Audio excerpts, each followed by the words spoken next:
Salut les infocrates, aujourd'hui on va parler de ce terrible accident qui a eu lieu, qui implique l'humoriste Pierre Palmade. Avant tout, je vous invite à mettre les notifications, vous abonner, mettre les commentaires et les petits pouces afin de me permettre de vivre de ma chaîne. Et c'est parti, on va parler de cet accident terrible qui a eu lieu et qui implique Pierre Palmade.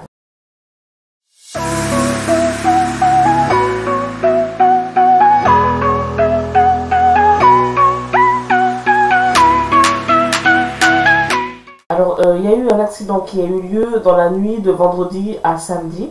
C'est un accident qui est très grave et qui implique donc l'humoriste Pierre Palmade. On a découvert pendant les premières heures de l'enquête au tout début que Pierre Palmade était sous l'emprise de cocaïne, que Pierre Palmade était dans sa voiture en compagnie de deux jeunes hommes d'une vingtaine d'années, dont un de type européen et un de type africain. C'était Pierre Palmade qui conduisait là le véhicule. Apparemment, le véhicule se trouvait dans une ligne droite et Pierre Palmade, le conducteur, a dévié de la ligne droite. Donc ça avait l'air d'être dégagé plutôt la route. Donc visiblement, il n'y a pas de circonstances de surprise qui fassent que Pierre Palmade ait pu dévier de la route pour éviter quelque chose et aurait par accident touché notre voiture. Visiblement, il y a eu une perte de conscience d'un certain nombre de minutes, d'autant plus que Pierre Palmade, au moment de l'accident, sortait de plusieurs jours de grosses fêtes qui avaient lieu chez lui, où donc il aurait pris des stupéfiants en grande quantité, et il serait là, au moment où l'accident a eu lieu, il était probablement en train de sortir pour aller chercher quelque chose à manger, pour probablement pouvoir continuer la fête qui était en train d'avoir lieu chez lui, à son domicile. Dans l'autre voiture, il y avait une femme enceinte qui était en compagnie de son frère et du fils du frère, qui avait 6 ans. La femme enceinte a perdu son bébé qui est mort. Le pronostic vital de cette femme n'est plus engagé. En revanche, le pronostic vital du frère et du fils du frère est encore engagé au stade où je vous parle, mais ça peut très bien changer dans les prochaines heures, on va voir. Voilà le contexte un petit peu de cet accident. C'est un terrible accident qui fait quand même suite dans la vie de Pierre Palmade à plusieurs faits pénalement répréhensibles, puisqu'il a été victime de chantage à la sextape, victime de plusieurs personnes qui étaient des prostituées, des chantages au viol, enfin beaucoup de choses qui sont dues en partie au fait que Pierre Palmade était homosexuel et que, comme il n'assumait pas sa sexualité, il se trouvait dans des périodes de grande dépression et de grande détresse qui font qu'il était amené à prendre de la drogue et à consommer de la drogue en compagnie de jeunes hommes homosexuels, etc.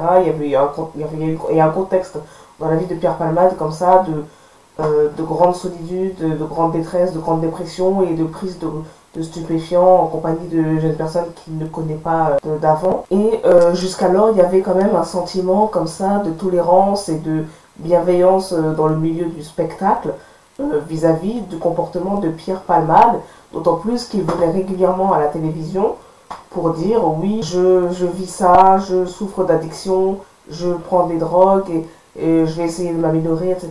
Mais ma vie est difficile, je sais que je suis dans une addiction à une drogue qui est dure et une drogue qui est sournoise, etc. Il avait fait plusieurs interventions dans plusieurs émissions différentes pour parler de ses addictions. Et à chaque fois, c'était fait pour dire que c'est grave, mais en même temps sur un ton un peu léger, pour dire vous inquiétez pas, je vais m'améliorer, je vais m'améliorer. Ce qui permettait aussi, dans une certaine mesure, pour les émissions qui le recevaient, de faire un peu d'audience et de faire des images de Pierre Palmade qui parle de drogue pour faire un petit peu sensation aussi, faut pas se mentir. C'est comme ça que le monde de la télévision fonctionne. Moi-même, si je parle de ce sujet-là devant vous en faisant une vidéo, c'est parce que je sais que c'est une vidéo qui peut fonctionner sur YouTube.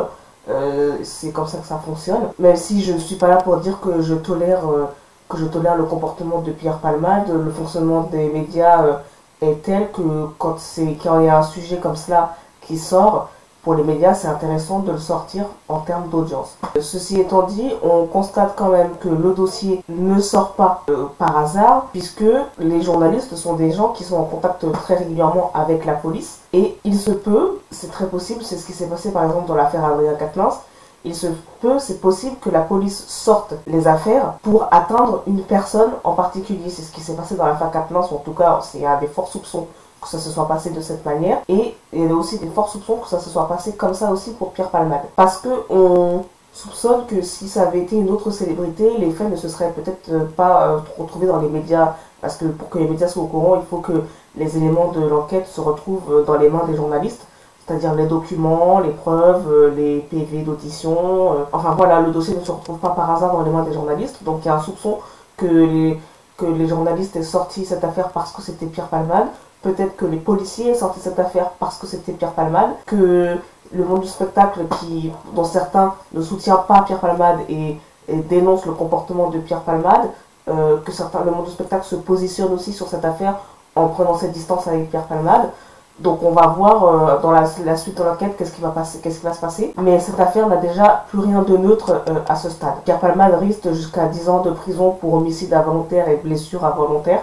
Donc on va voir ce que ça va donner pour lui, s'il y aura une procédure policière, une enquête, s'il doit aller se présenter au tribunal, s'il est convoqué en audience devant un juge ou devant des policiers. Donc on va voir comment ça va se passer pour lui, la procédure policière.